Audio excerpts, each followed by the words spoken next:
conducción intraventricular, en donde el trastorno de la conducción es en solamente una parte del sistema de conducción ventricular y entonces se compensa por el otro lado. Se bloquea una rama, se compensa por la otra y entonces el retraso sucede dentro de los ventrículos, no de aurículos, de ventrículos. Entonces ahí es donde entra lo de los bloqueos sinoauriculares y todo eso, que son parte todo de lo que se llama enfermedad sinusal o disfunción sinusal.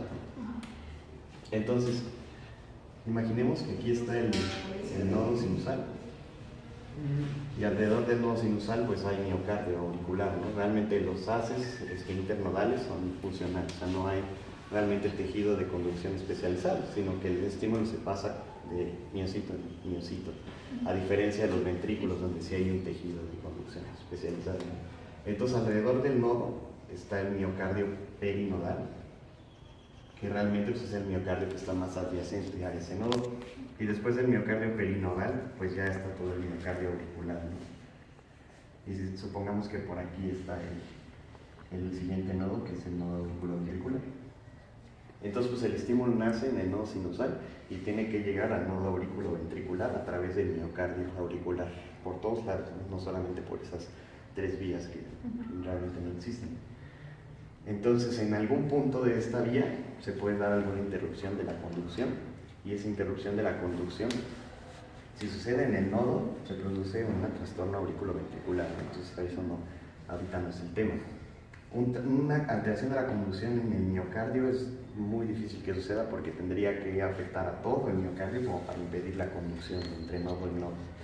Sin embargo, donde puede haber enfermedades, o ya sea en el nodo sinusal, es decir, que el nodo sinusal de entrada no haga esa despolarización que la tiene que hacer de forma automática, o que el bloqueo sucede en el miocardio perinodal. Si se sucede en el miocardio, ahí sí es más fácil que esté afectado una buena parte de ese miocardio perinodal y entonces impida la conducción de la despolarización, ¿no? Entonces, una de las enfermedades que comprenden ese complejo de enfermedad sinusal es que ese nodo sinusal nata más lento de lo normal, ¿no? Que es la bradicardia sinusal.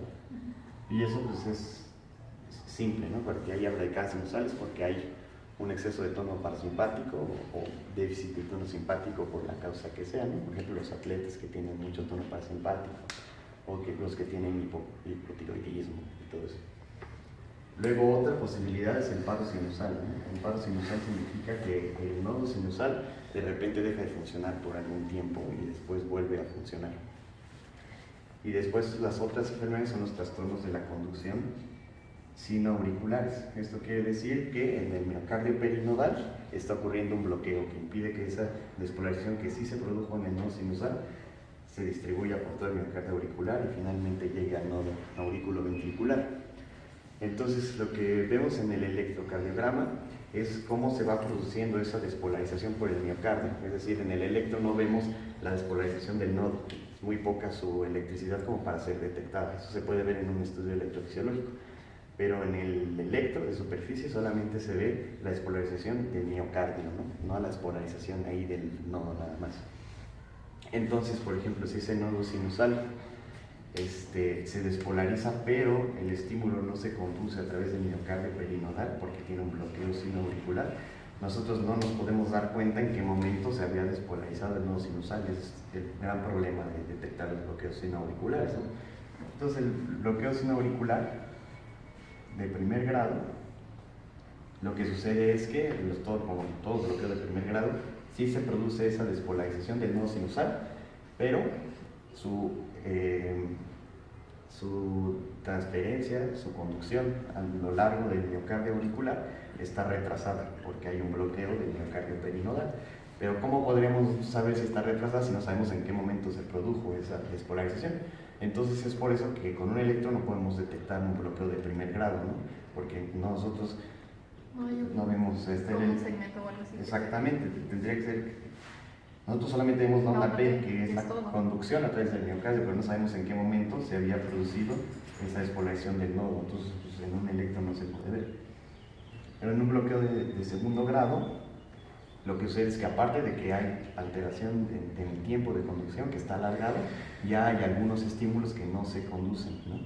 Entonces, Los de segundo grado, pues también como en los auriculoventriculares, se dividen de acuerdo a sus características en Movitz 1 y Movitz 2, ¿no? Los tipo Movitz 1, lo que sucede en la fisiopatología es que si tú ves aquí el miocardiocito, vemos con su forma de pantalón, ¿no? Este es, digamos, el miocardiocito que está alterado, ¿no? Que no está conduciendo adecuadamente el estímulo que está produciendo el bloqueo. No solo deberían ser miles, ¿no? Pero es para el ejemplo.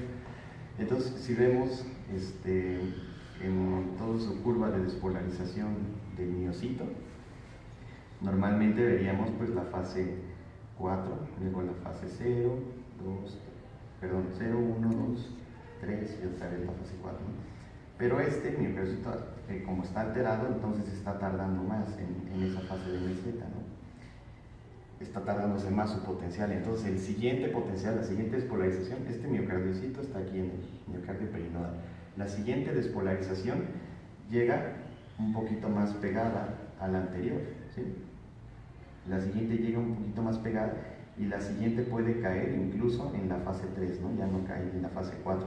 Y entonces cuando un impulso cae en la fase 3 o muy tempranamente en la fase 4, normalmente esos canales de sodio todavía no se han recuperado, esos gradientes de sodio y potasio todavía no se han cambiado con esa sodio-potasio ATPasa, y entonces lo que tiende a ocurrir es que ese potencial, en lugar de ser un potencial más, todavía se alarga más, ¿no? Se alarga más porque tarda más tiempo en entrar el sodio, tarda más tiempo en salir el potasio, y entonces mientras más temprano caiga el siguiente estímulo, más se va a alargar la siguiente despolarización, hasta que llega un momento en el que el siguiente estímulo cae en un periodo que ya es periodo refractario absoluto y ya no se conduce uno de los estímulos, ¿no?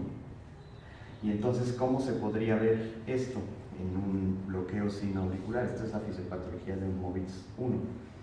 Pues lo podemos ver porque el primer estímulo que nace en el nodo sinusal se conduce bien y entonces vemos una onda P normal.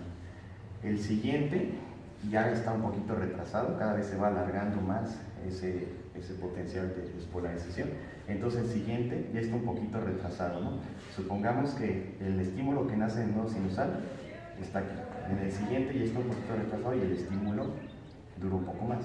El siguiente ya está más retrasado y entonces tarda más, hasta que el siguiente ya no se conduce, ¿no? Lo que habíamos visto acá. Entonces en el electro se puede ver porque las ondas P se van haciendo cada vez más alargadas una de otra, hasta que de repente una no se conduce, ¿no? Y ese tiempo que no se condujo es igual más o menos a la suma de dos anteriores. Esa es Por ejemplo, cuando el bloqueo es aurículo-ventricular, es mucho más fácil, ¿no? En el bloqueo aurículo-ventricular de grado 2 tipo Movitz 1, vemos los complejos QRS, ahorita les dibujo las ondas P, y los complejos QRS pasa lo mismo, cada vez se van alejando más uno de otro. Sin embargo, como aquí, en el bloqueo aurículo-ventricular, tenemos las ondas P, que las ondas P es la evidencia de la despolarización de las aurículas, entonces no tenemos que recurrir a medir la distancia entre cada complejo QRS, sino que las ondas P, que sí las podemos ver en el electro, que es la conducción anterior a esa conducción en el ventrículo, entonces podemos ver cómo estas ondas P se van alejando cada vez más, y entonces en lugar de medir los intervalos entre QRS, medimos los intervalos PR, ¿no? Que se van alejando. Es exactamente lo mismo, pero como en el bloqueo sinoauricular no tenemos evidencia de cuándo se despolariza el nodo sinusal, entonces no tenemos ese indicador previo que sería la onda P. Y entonces por eso, en lugar de hacer eso, tenemos que medir cuánto la distancia entre una onda P y la siguiente, que cada vez se va haciendo más larga. Entonces ahí se ve en el electro. La distancia PP es tal, en el siguiente es un poco más larga, en el siguiente es un poco más larga, y de repente una no se conduce, y ese tiempo que no se conduce es más o menos equivalente, es un poco más corto que dos intervalos PP previos. Entonces ahí nacen los criterios.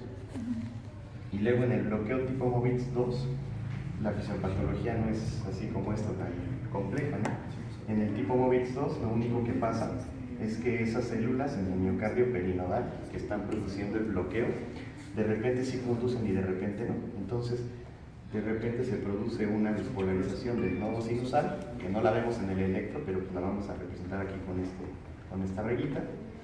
y por lo tanto sí se conduce esa onda P.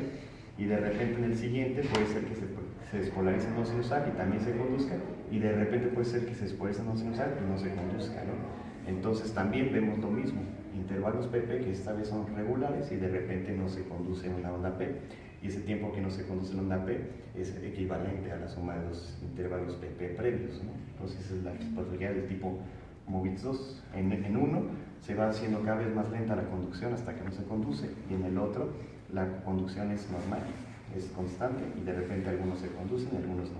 Y a veces el patrón es regular y a veces es irregular. Y luego en el bloqueo de tercer grado, los bloqueos de tercer grado se caracterizan porque ya no se conduce ningún estímulo, y entonces cuando no se conduce ningún estímulo se tiene que, para seguir latiendo el corazón, desarrollar un ritmo de escape, ¿no? Que alguna estructura en el sistema de conducción que esté distal al sitio donde está el bloqueo empiece a tomar el ritmo, ¿no? Que es un ritmo siempre más lento. Entonces, pues como aquí lo que sucedería es que al haber un bloqueo de tercer grado, un bloqueo total del miocardio perinodal, no se conduce ninguna despolarización del nodo sinusal, entonces no hay ondas P porque no se despolarizan esos aurículas, y la marcha, el marcapasos, lo toma el nodo auriculoventricular, que se despolariza a una frecuencia más o menos entre 40 y 60 latidos por minuto. ¿No podría haber ondas P negativas? Porque se vaya hacia arriba. O ya no se despolariza nunca lo digo. Yo creo que no se despolariza. Depende, porque hay nodos que sí pueden conducir en ambos sentidos y nodos que no. Pero los nodos que sí conducen en ambos sentidos son patológicos, porque pueden producir taquicardia por reentrada intranodal. Entonces, pues, lo normal, según yo, es que no se despolaricen las aurículas. Entonces, lo único que se ve es que son complejos QRS sin ondas P. Esos complejos QRS son de morfología normal, de estrechos normales, porque cuando el impulso nace en el nodo sigue siendo de amplitud estrecha, o sea, menos de 120 milisegundos, y la frecuencia es normalmente entre 40 y 60. Eso quiere decir que el ritmo de escape se está produciendo en el nodo auriculoventricular. Y finalmente la pausa sinusal, ya lo habíamos puesto aquí, la pausa sinusal.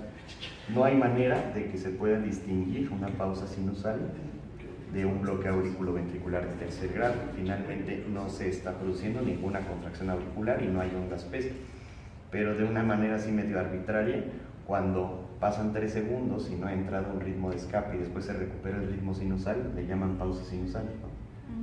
Bueno, pueden pasar menos de 3 segundos, pero digamos que cuando se interrumpe las ondas P y no entra un ritmo de escape, le llaman pausa sinusal, que puede ser que haya sido un bloqueo de tercer grado transitorio. Cuando es una interrupción de las ondas P y entra un ritmo de escape y así se mantiene un rato, le llaman bloqueo de tercer grado, pero pues finalmente puede ser que haya sido una pausa o un bloqueo de tercer grado en cualquiera de estos casos, ¿no? No hay manera de saberlo hasta que se haga un estudio electrofisiológico, y si en el estudio electrofisiológico se ve que sí hubo despolarización del nodo sinusal, pero no se condujo por el miocardio perinodal, pues quiere decir que era un nodo de tercer grado. Si nunca hubo despolarización del nodo sinusal, quiere decir que fue una pausa sinusal. Pero pues entonces en el electro no hay manera de saber, pero sí arbitrariamente, si se recupera el nodo sinusal sin que entre un ritmo de escape, es pausa sinusal, y si no se recupera y entra el ritmo de escape, es un bloqueo sinoauricular de tercer grado.